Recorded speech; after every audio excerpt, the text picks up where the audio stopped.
Stop scrolling and look in your backyard. Those dead branches, those fallen leaves, that pile of yard trash, you are looking at infinite free electricity. What if I told you there is a forgotten piece of World War II technology that can run your modern generator, your truck, and your entire house using nothing but wood scrap? You don't need gasoline, you don't need expensive solar panels, but if you try to find the blueprints for this system today, you will hit a brick wall of suppressed information. Today, we are unlocking the lost science of the $5 wood gasifier and exposing exactly why the petroleum industry was absolutely terrified of this technology. Let's rewind to the 1940s. Europe is completely engulfed in war, and the military has seized almost every single drop of gasoline and diesel on the continent. The civilian supply chain is completely paralyzed. No gas means no trucks, no tractors, and no food deliveries. Facing total systemic collapse, brilliant engineers resurrected an obscure 19th century scientific process called gasification.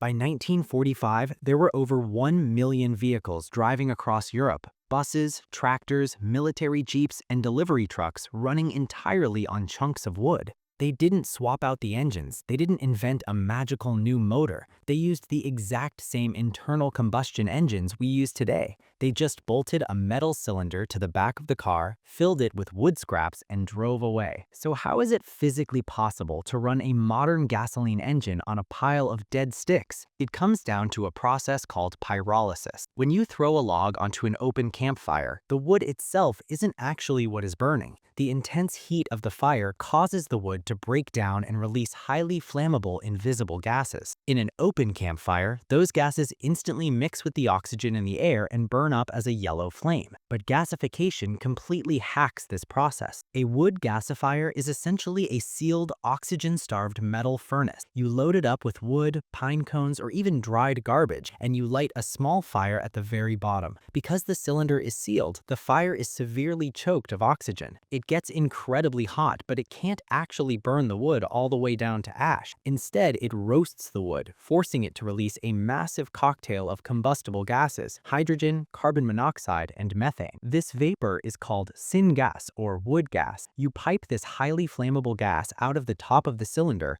run it through a simple filter to cool it down and remove any soot, and then pipe it directly into the air intake of your standard off-the-shelf gasoline generator. Your engine pulls in the wood gas, the spark plug ignites it, and the motor runs flawlessly. You are literally pulling combustible fuel out of thin air. If this technology is so incredibly powerful, and if it literally saved entire nations from collapse, why isn't every generator in the world running on wood gas right now? Why did the blueprints vanish? The answer, as always, is a matter of control and profit. When the war ended and the global oil supply lines opened back up, the petroleum industry launched a massive push to eradicate gasification. Gasoline was heavily subsidized and marketed as the sleek, modern fuel of the future. Wood gas was stigmatized as a desperate, dirty, wartime relic. But the real threat wasn't the efficiency, it was the independence. You cannot put a meter on a dead branch. You cannot monopolize a pile of yard clippings. A population that knows how to power its own heavy machinery and generate its own electricity for free is a population that cannot be controlled by fuel prices or pipeline shutoffs. The oil titans couldn't patent the gasifier, so they buried it in obscurity. Today, building a wood gasifier is the ultimate trump card for off-grid survival. You do not need a degree in engineering to pull this off. With a couple of old steel barrels, an empty propane tank, a few basic welding skills, and a few dollars worth of plumbing pipes, you can build a system capable of powering a 10-kilowatt generator indefinitely. While the rest of the world is violently fighting for the last few drops of expensive gasoline at the pumps during a grid-down scenario,